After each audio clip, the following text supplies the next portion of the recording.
सकती हूँ कि किस तरह से लिया जाता है। ठीक है? तो अभी मैं जनरल मेथड बता रही हूँ। बिफिडोबैक्टीरियम और लैक्टोबैसिलस जो है ज़्यादातर 30 मिनट्स पहले या बिल्कुल खाने से पहले लिए जाते हैं। ठीक है? जबकि जो सैक्रोमाइसिस है वो आप किसी भी टाइम ले सकते हो। ठीक है? अगर हम लोग एम्प्यूल और साशे की बात करें तो इनको पानी के साथ मिक्स किया जाता है, योगर्ट के साथ भी मिक्स कर लेते हैं, दूध के साथ भी मिक्स कर सकते हैं या फिर सेमी सॉलिड फूड के साथ। लेकिन सेमी सॉलिड फूड ना तो बहुत ज़्यादा ठंडा होना चाहिए जैसे आइसक्रीम और ना ही बहुत ज़्यादा गर्म जैसे सूप। इनमें मिक्स नहीं करना क्योंकि उससे क्या हो सकता है बैक्टीरिया जो आपका जो फ्लोरा है वो डैमेज हो सकता है। ठीक है? इसके अलावा क्या होता है कि आपके जो टैबलेट्स या कैप्सूल की फॉर्म में भी अवेलेबल हैं उनको आपने एज़ इट इज़ ही लेना होता है। एक बड़ी इंपॉर्टेंट पॉइंट या फिर आप कह लो कि एक क्लिनिकल पॉइंट या फिर आप लोगों ने जो गाइडलाइन पॉइंट है जो आपने पेशेंट को बताना है कि अगर आपके पेशेंट के रेजीम में एंटीबायोटिक्स हैं और आप कोई बैक्टीरियल जो है वो प्रोबायोटिक दे रहे हो तो आपने हमेशा गाइड करना है कि 2 घंटे या 3 घंटे के गैप से दो। ठीक है?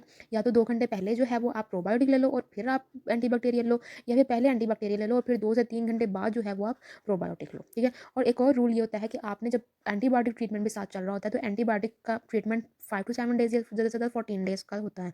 ठीक है? समटाइम्स 21 डेज़ भी होता है तो but there are very exceptional cases.